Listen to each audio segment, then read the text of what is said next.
Here's an unpopular opinion. You need to become more athletic. I know you don't like that, right? You're a power lifter, you're a weightlifter, you're whatever it is, and you don't want to do anything else besides what you do. But what I'm going to point out to here, and this is something to think about. You look at someone like Vardanyan, one of the greatest weightlifters of all time. He was extremely athletic. Like he could sprint, he could jump. He was very what do you want to call it? Mobile, right? He wasn't just flexible. He was extremely mobile. He had strength and end range of motion and things like that. He was agile. That's a good word. He was just overall athletic. Did you ever see the video of Usain Bolt throwing the javelin? Holy shit! You mean he's not just a sprinter? No, apparently he's very athletic. He can throw the javelin quite well. Is he world class at the javelin? No, he's not. Okay, it's not like Usain Bolt was gonna win a gold medal in javelin, but wow, he throws a javelin quite well. You look at some of these different individuals in different sports, whatever you're watching, whether it's powerlifting or weightlifting, and a lot of these people are very athletic. They're athletic at more than just their sport. And you know this. I'm not telling you something you don't already know. Early sport specialization doesn't work.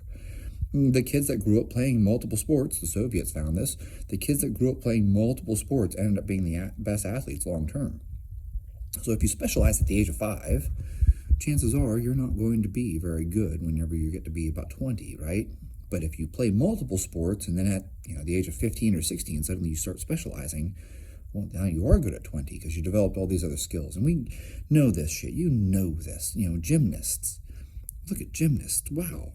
They're so overall athletic. And they develop these skills and this body awareness, this proprioception. So when they take up a sport, they learn it really fast. You know what's interesting to me is that apparently hockey players learn other sports faster. Well, that's crazy. No, not really. Think about this. Everything you can do in shoes, they do on a little tiny piece of metal. They're doing it on ice. And boy, hockey, you have to skate, which is not a natural thing. So you had to learn how to skate first. And, like I said, you're doing this thing on this thin blade. And it's on a sheet of ice. You're moving at an extremely fast speed. Now you also have to stick handle. So you need to be able to manipulate this puck using a stick. And you're not just using your hands directly. You're using your hands to move the stick to manipulate the puck. And you have to keep your head up and not look down at the puck the whole time while skating. And that puck goes pretty fast, and players hit speeds of over 30 miles an hour, and it's a pretty fast game. And then we're surprised that they have incredible eye-hand coordination and good body awareness, good proprioception, right? And they learn other sports faster. Tell you what, if you took a football player and asked them to start playing hockey tomorrow, they probably wouldn't be able to do it. But a hockey player would probably figure out how to play football pretty quick. It's not like it's a difficult thing for you to take these overall skills and apply them to a different sport. And I'm not trying to suggest for 1 second, don't try to straw man me and be like, yeah, well, NFL players are a lot bigger than NHL. That's not the point. The point is about the general athleticism. I'm not talking about Wayne Gretzky's going to start playing offensive line for the New England Patriots, okay? The point that I'm making is about the skill set. You look at hockey players, and a lot of them grew up playing soccer, or football, as many of you call it around the world, and they also played lacrosse. Another skill that requires a ton of eye-hand coordination. I always thought was interesting was most of the guys I played hockey with growing up also played baseball. I don't know why that is. I guess it's just the seasons, right? Hockey seasons through the winter, so you played, spring ball or whatever. You played baseball too. All of us played baseball. Pretty good hitters. I'm not trying to make a big thing out of this. It's not like they went to go play in the major leagues. But generally, if you have the eye-hand coordination to stick handle a puck, now you can hit a ball pretty well. You just have good eye-hand coordination. This isn't a sales pitch for hockey, but because hockey is ridiculously expensive. I saw that the other day. I went to the store and I saw that skates cost $1,000. I used to be able to buy an entire, all of my equipment for $1,000, probably less. And now just skates alone cost $1,000. That's insane. I could never afford to play. That's so tragic to me. But then again, I also played over 20 years ago. So, point being though, right? General athleticism tends to make you better at whatever it is that you're doing. So for a lot of you out there who are you want to do powerlifting or something, maybe do some sprints, do some jumps, do some throwing, do some general athleticism type stuff. And it will probably transfer over.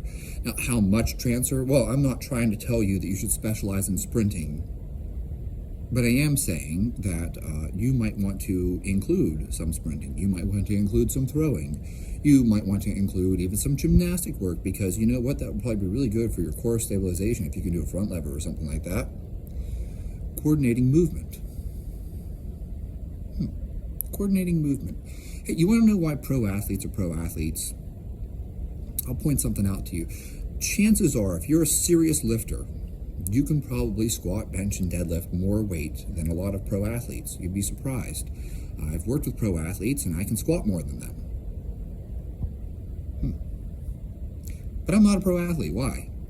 Because they can coordinate movement at high speeds. And I can't. I'm not as athletic as they are. That's not to say that athleticism doesn't exist on sort of it's not binary. It's not like you're athletic or you're not. It has a certain grade to it. Like, this person is clearly more athletic than another person, but you can always increase your athleticism by developing other skills. I think vision training is massively underrated. Let me point that out. If you didn't hear that, vision training is massively underrated. You want to be better at your sport? Do vision training. Why? Because pretty much all of your movement starts with vision. Think about it. You're watching a baseball, you're watching a puck, you're watching a football, you're watching a soccer ball, whatever it is. Basketball. Yeah, oh, geez. Everything's about your eyes. How good do you think you would be at playing a sport if you couldn't see any of it? You want to improve your athleticism, improve your vision. And so, this is a big factor here. You should try to improve your general athleticism. You should have better mobility. You should have better speed. You should have just better overall coordination of movement. And this will make you better at everything. So even if your sport is weightlifting, become more athletic. Even if your sport is powerlifting, become more athletic. If your sport is strongman, you already know this. I'm preaching to the choir. Strongman competitors make a point to have general athleticism. It's amazing to me. They're almost ahead of the curve in many ways. And this is something I think is really critical. So if you want to improve, right, don't just drive up your lifts. I don't even care if you drive your clean way up or your snatch or whatever it is. It's not going to necessarily make you better at your sport, but being overall more athletic, now that will make you better at your sport.